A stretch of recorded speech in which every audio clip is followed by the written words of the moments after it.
Olá, meus amigos, olá, minhas amigas. Na nossa semana passada, nós conversamos sobre a motivação humana. Trouxemos Maslow e o seu artigo que ele publicou em 1943, A Teoria da Motivação Humana, para entendermos o que é que nós buscamos na vida, ou melhor, aquilo que nos motiva buscar algo nessa vida e ter sentido. Por exemplo, quantas vezes nós acordamos ou pensamos conosco mesmo? O que está faltando hoje? O que está faltando na nossa vida? O que eu desejo? O que eu quero procurar? Porque eu arrumei esse emprego? Porque que eu acordei bem? Eu acordei mal hoje? Porque que eu estou sem força, sem desejo, sem vontade de desenvolver minhas atividades?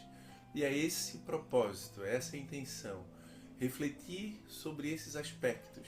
Nós estamos trazendo esses momentos aqui para que eu, você, todos nós possamos juntos aprender um pouco mais o que é que nos motiva, o que é que traz sentido à nossa vida. Então, no primeiro artigo nós falamos dos 5 aspectos que Maslow nos trouxe, só para recapitularmos. Ponto número 1, as necessidades fisiológicas básicas. Ele traz também nesse contexto a necessidade de segurança. Depois ele trabalha o aspecto do amor, o aspecto da autoestima e também a autorrealização, que é nós nos tornarmos aquilo que nós realmente desejamos. Um músico se tornar músico, um médico se tornar médico, um escritor se tornar escritor, uma dona de casa se tornar dona de casa e etc. Então, mas Maslow reflete em detalhes profundos o que é que leva à satisfação e como esses aspectos dinamicamente se trabalham, se entrelaçam para motivar o ser humano. Então, nós ficamos de voltar ponto a ponto e ir refletindo mais profundamente sobre cada um dos aspectos desse artigo fantástico, que é um dos artigos seminais sobre a teoria da motivação humana, e é esse artigo que propulsiona o desenvolvimento da psicologia humanista na Terra, a terceira força da psicologia. Então, Maslow, voltando agora à introdução para nós irmos após o apanhado geral do nosso primeiro vídeo. Se você não viu, entre, assista, se inscreva no nosso canal, deixe seu like, deixe comentários, sugestões de reflexões, para que a gente possa ir avançando com o nosso entendimento sobre o que nos motiva. Isso é tão importante nos dias atuais, quando cerca de 300 milhões de pessoas com depressão, números parecidos de ansiosos, números parecidos de pessoas com baixa autoestima, que são inclusive números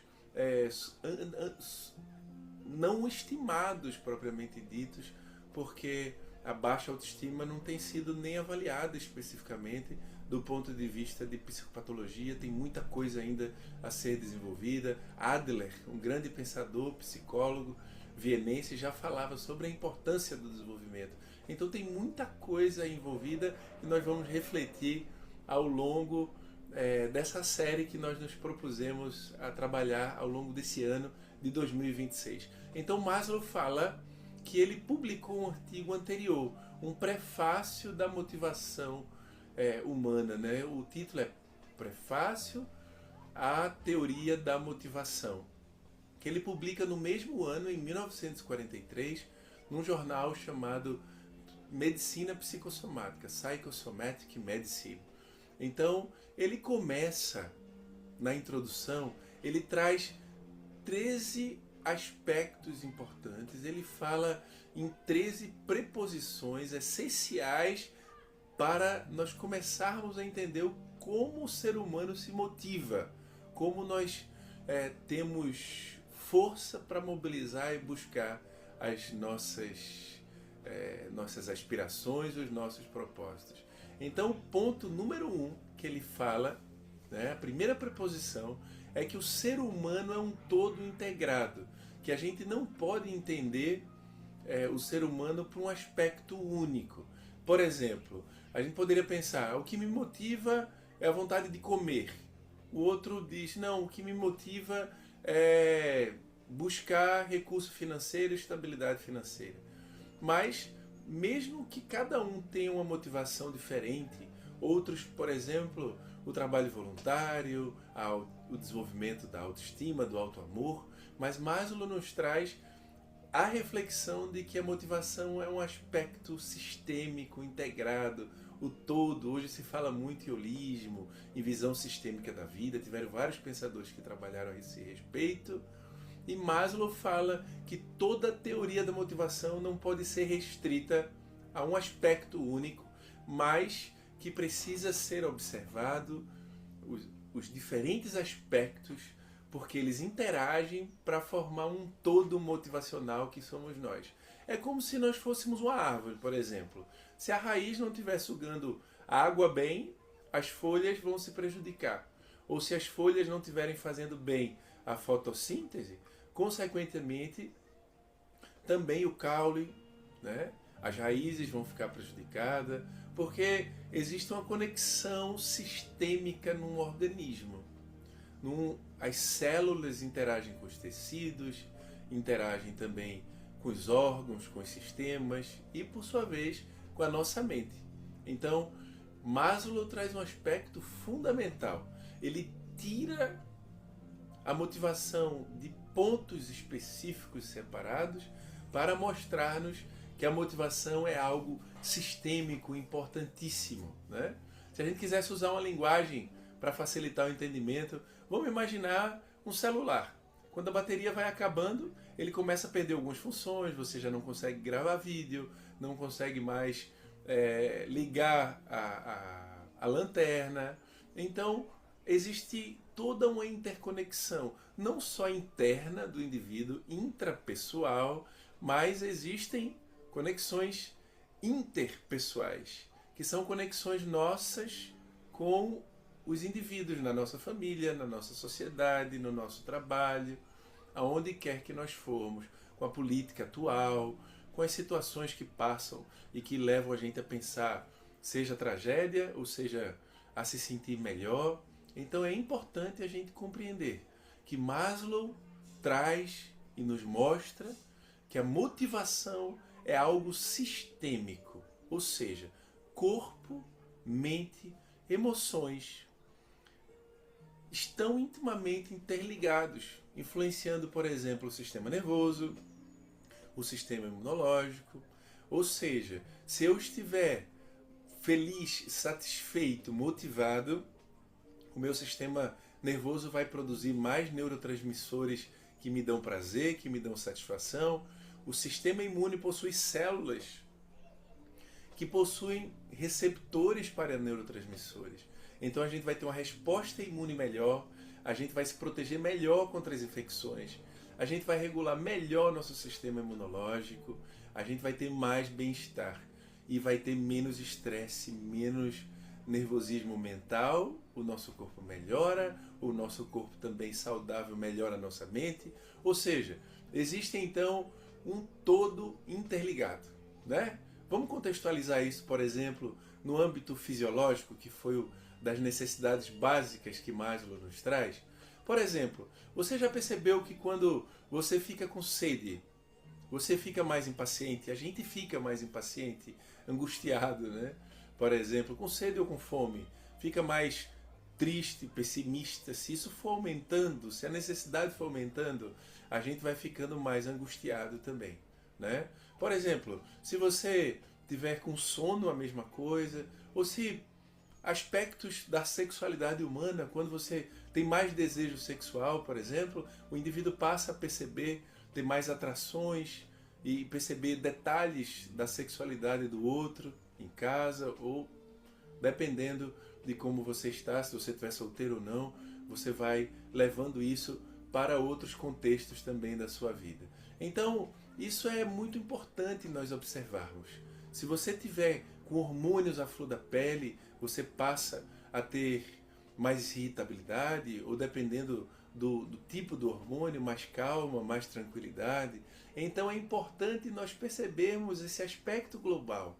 É sobre esse aspecto global que nós precisamos compreender para entender o todo que nos motiva. Se eu, por exemplo, achar que o que me motiva é o meu estômago, eu vou estar excluindo aspectos importantíssimos da mente.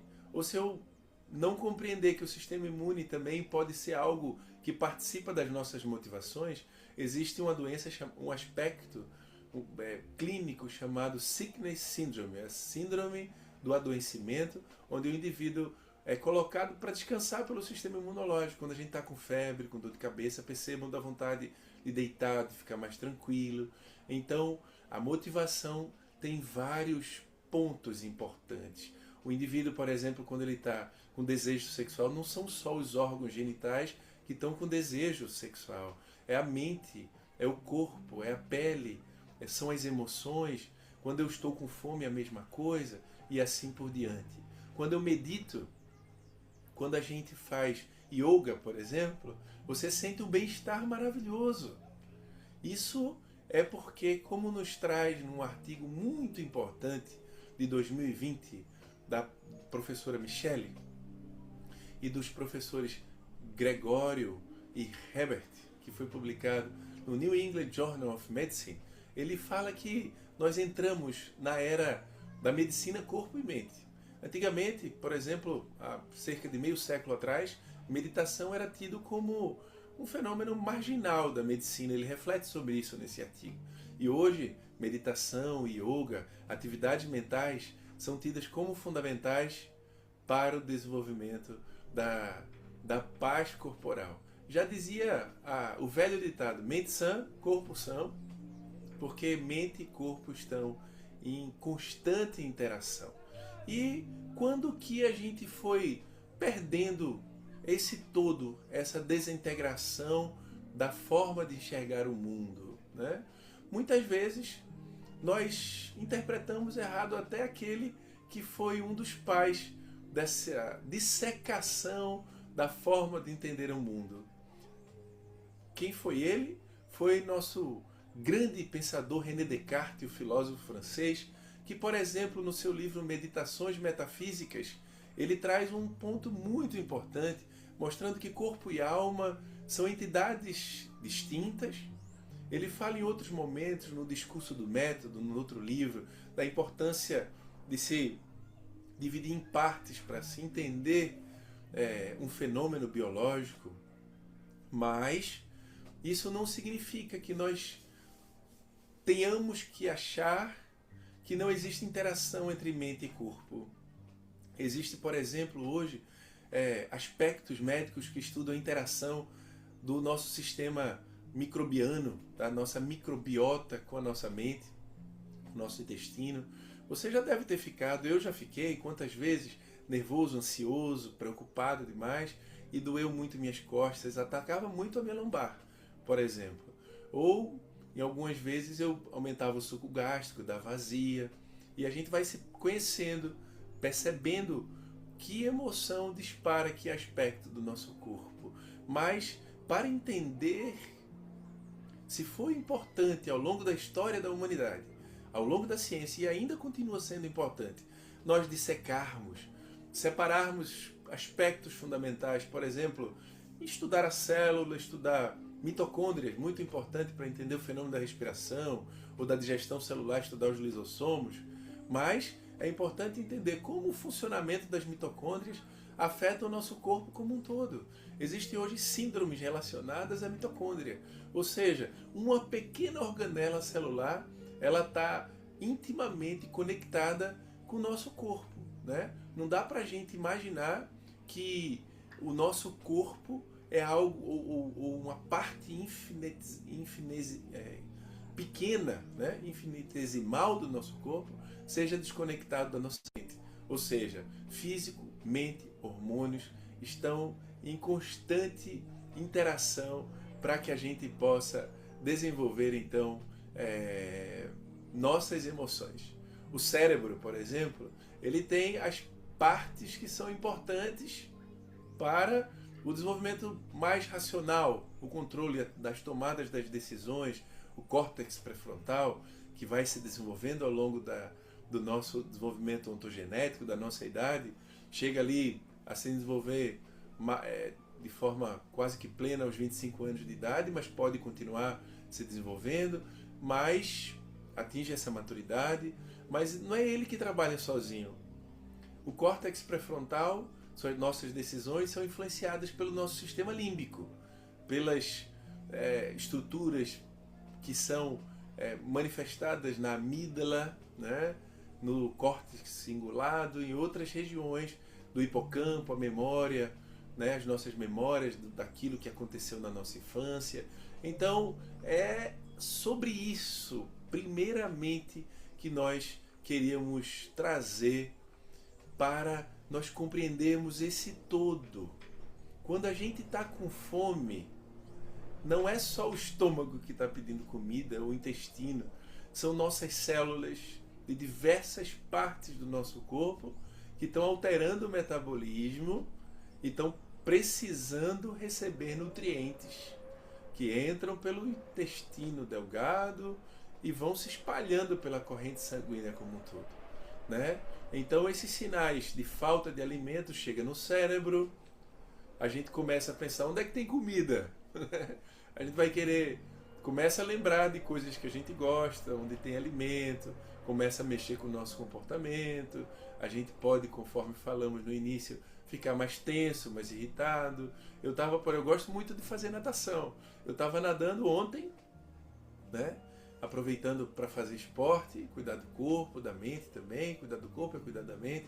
Fiquei com muita fome durante a natação. Eu tinha me alimentado fazia um certo tempo e não comi nada antes de nadar e me deu uma angústia. Eu tive que parar, pegar uma fruta e voltar para comer, porque o corpo começou a já não pensar tão bem e coordenar tão bem, e a necessidade premente de comer mexeu com o músculo, mexe com tudo. Nós somos esse todo interconectado. A fome não é do estômago, não é do intestino, é do corpo inteiro, né? Se falta nutrientes, muda todas as nossas prioridades. É sobre isso que Maslow nos traz. Os aspectos fisiológicos básicos trazem muita motivação e estão plenamente interligados com a nossa mente. Assim acontecendo com a água também, né? A gente muda o foco motivacional, né? O radar vai indo. Se eu tiver com sede, não for fome, for muita sede, o nosso radar mental vai procurar água. E as necessidades demais fisiológicas, se você tiver com muito sono, muito cansado, você vai querer uma cama, vai se encostar em algum lugar, vai se reclinar, vai querer procurar uma posição para descansar. E isso é tão forte que se a gente não descansa, a gente acaba apagando, né? Sozinho, o corpo desliga em alguns momentos. Quantas pessoas, por não perceberem, por não se conhecerem e por não respeitar esse ritmo biológico do nosso corpo, acabam apagando no volante, acidentes, mortes, né? Tragédias acontecem justamente porque a gente não percebe esse ritmo biológico que todos nós temos. Então, nós temos vários ciclos no nosso corpo. O ciclo, por exemplo, que regula o sono, tem um envolvimento de vários aspectos fisiológicos, hormônios, mas tem um conjunto de moléculas que a gente chama que são envolvidas com um ciclo chamado de ciclo circadiano. Eu citei aqui anteriormente a melatonina, que regula vários aspectos, desde o desenvolvimento dos órgãos sexuais até o sono, a resposta ao câncer, às infecções. O nosso corpo, ele é esse todo interligado. Você já deve ter ficado, por exemplo, vamos puxar para outros aspectos específicos, com vontade de urinar, né? Eu lembro bem, na defesa da minha tese, foram 5 pessoas arguindo o trabalho que eu tinha desenvolvido, e eu lembro que eu precisei pedir para parar para ir no banheiro, porque eu não aguentava mais, estava com tanta vontade de fazer xixi. Ou, por exemplo, dependendo da situação, você estiver dando uma aula, você estiver numa consulta, você estiver, sei lá, assistindo um filme e a vontade de urinar for muito grande, a gente precisa parar, porque a mente começa a receber os sinais da bexiga que está cheia e vai mobilizar, você vai precisar ir ao banheiro, ou senão ele vai estourar aquele limite e a gente vai precisar então sair e tomar a medida que é necessária para equilibrar corpo e mente. O mesmo com a necessidade de segurança, né? Que é outro ponto importante que Maslow traz para a gente. Se a gente tiver muito medo, teve assalto, traumas de infância, violência, abuso, acaba mexendo com a autoestima, com nossa força para se autorrealizar. Você passa a ter emoções desgastadas, a gente ativa demais o nosso sistema simpático, que é esse sistema que nos mobiliza para luta e fuga, por exemplo. A gente ativa demais o cortisol, a gente passa a ter muito mais adrenalina. São, pessoas que não conseguem parar em alguns momentos, tem que estar o tempo todo fazendo. Ou são workaholics, ou acham sempre que parar é perda de tempo.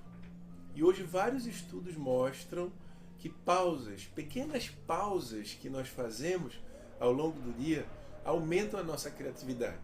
Quando eu estou desenvolvendo um trabalho, se depois de um determinado momento a gente para tocar um violão, se estiver em home office, escutar uma música, descansar um pouco, comer uma fruta, conversar um pouco com alguém, uma pausa, a famosa pausa para o café, tudo isso é muito importante para que a gente possa equilibrar o fazer e o parar. Tinha um filósofo que falava, o Domênico de Masi, sobre o ócio criativo. Como é importante a gente meditar, né? A meditação, por exemplo, reprograma a nossa mente para que a gente consiga, com a mente mais calma, mais tranquilizada, pensar melhor quando for escrever um livro, quando for dar uma palestra, quando for conversar com alguém, estar mais pleno num determinado momento. Porque se dependendo do momento, se eu não tive segurança ao longo da minha vida, se eu passei por muitos traumas, necessidade financeira, os mais diversos que existem, eu vou estar sempre nessa luta e fuga, sempre numa agitação, num tormento. Não consigo chegar no ambiente, numa praia, não consigo chegar numa piscina e ligar um som alto, porque às vezes o silêncio até incomoda, porque a gente está com tantas agitações, tantos pensamentos não ouvidos, tanta coisa que a gente não presta atenção do nosso eu, da nossa essência, que a gente acaba perdendo então o contato conosco mesmo, o contato com o nosso eu. E a gente vai então achando que a vida, aquilo que nos motiva, por exemplo, é uma música, algo pontual que eu preciso ter para poder me motivar. Até pode ser, para algumas pessoas a música motiva. Para outros, por exemplo, dependendo da música, a música desmotiva, incomoda. Tem pessoas mais sensíveis, que gostam mais do silêncio, de trabalhar em contato com a natureza. Outros preferem ambientes os mais diversos. Então, meus irmãos, meus amigos, é muito importante a gente compreender isso, que a motivação nossa envolve vários aspectos do nosso ser, que é esse ponto sistêmico, essa visão que Maslow nos traz, que a gente precisa entender para poder, por exemplo, para se sentir motivado, para trabalhar. A gente precisa cuidar do corpo, cuidar da alimentação, né? Se alimentar bem, dormir bem, pensar bem, cuidar das nossas relações, cuidar dos nossos pensamentos, cuidar do nosso espírito, da nossa alma, da nossa essência, porque mente e corpo, espírito e matéria estão em constante interação o tempo todo para que a gente possa se sentir satisfeito. Além de cuidar do ambiente exterior, por exemplo, no seu ambiente de trabalho, criar um ambiente confortável que lhe agrada, é muito importante que olhemos a cada dia para dentro de todos nós, para que nós possamos saber que existem forças internas, não só as biológicas, mas as mentais, que nos levam a ficar motivados para trabalhar, para viver. Caso contrário, se vivermos no piloto automático, chega momentos da vida que a gente acaba quebrando. Então, é fundamental que nós, a cada dia mais, pensemos qual a necessidade minha que não está sendo atendida. Será que hoje eu dormi bem? Será que eu não dormi menos? Eu não estou dormindo menos do que o meu corpo precisa e estou mais irritado? Estou com menos vontade de viver, de fazer, de trabalhar? A música da Legião Urbana, muitas vezes, muitas tensões nascem do cansaço e da solidão. Então, que nós possamos refletir cada vez mais sobre esse tudo, olhar para os vários aspectos do nosso ser, compreender que somos um ser sistêmico, um ser integrativo, que não apenas precisamos cuidar do corpo, mas cuidar da nossa mente, cuidar da nossa condição financeira e cuidar do nosso lado espiritual. Um grande abraço a todos e semana que vem continuaremos com a segunda preposição que Maslow nos traz sobre a motivação humana. Eu espero que, refletindo sobre as motivações, você possa cada vez mais encontrar sentido na sua vida. Cada um de nós possamos buscar nos momentos de dores e de angústia, perceber, compreender qual é o aspecto do meu ser, da minha vida, que eu preciso investir mais para que eu me torne um ser mais motivado. Um grande abraço, muito obrigado pela sua presença e até a próxima.